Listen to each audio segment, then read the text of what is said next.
Exodus chapter 1. These are the names of the sons of Israel who came to Egypt with Jacob.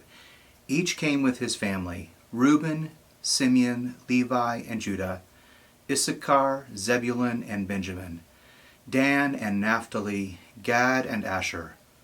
The total number of Jacob's descendants was 70. Joseph was already in Egypt. Joseph and all his brothers and all that generation eventually died, but the Israelites were fruitful, increased rapidly, multiplied, and became extremely numerous, so that the land was filled with them. A new king, who did not know about Joseph, came to power in Egypt. He said to his people, "Look, the Israelite people are more numerous and powerful than we are. Come, let's deal shrewdly with them. Otherwise, they will multiply further. And when war breaks out, they will join our enemies, fight against us, and leave the country." So the Egyptians assigned taskmasters over the Israelites to oppress them with forced labor. They built Pithom and Ramses as supply cities for Pharaoh.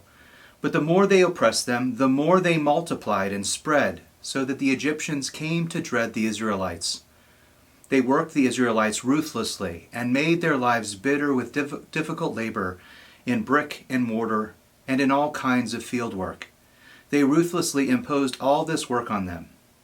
The king of Egypt said to the Hebrew midwives, the first whose name was Shiphrah, and the second whose name was Puah, "When you help the Hebrew women come give birth, observe them as they deliver. If the child is a son, kill him, but if it's a daughter, she may live." The midwives, however, feared God and did not do as the king of Egypt had told them. They let the boys live. So the king of Egypt summoned the midwives and asked them, "Why have you done this and let the boys live?" The midwives said to Pharaoh, "The Hebrew women are not like the Egyptian women, for they are vigorous and give birth before the midwife can get to them." So God was good to the midwives, and the people multiplied and became very numerous. Since the midwives feared God, he gave them families. Pharaoh then commanded all his people, "You must throw every son born to the Hebrews into the Nile, but let every daughter live." Beloved is where we begin. If you would enter into the wilderness, do not begin without a blessing. Do not leave without hearing who you are. Beloved, named by the one who has traveled this path before you, do not go without letting it echo in your ears. And if you find it is hard to let it into your heart, do not despair. That is what this journey is for. I cannot promise this blessing will free you from danger, from fear, from hunger or thirst, from the scorching of sun or the fall of the night, but I can tell you that on this path there will be help. I can tell you that on this way there will be rest.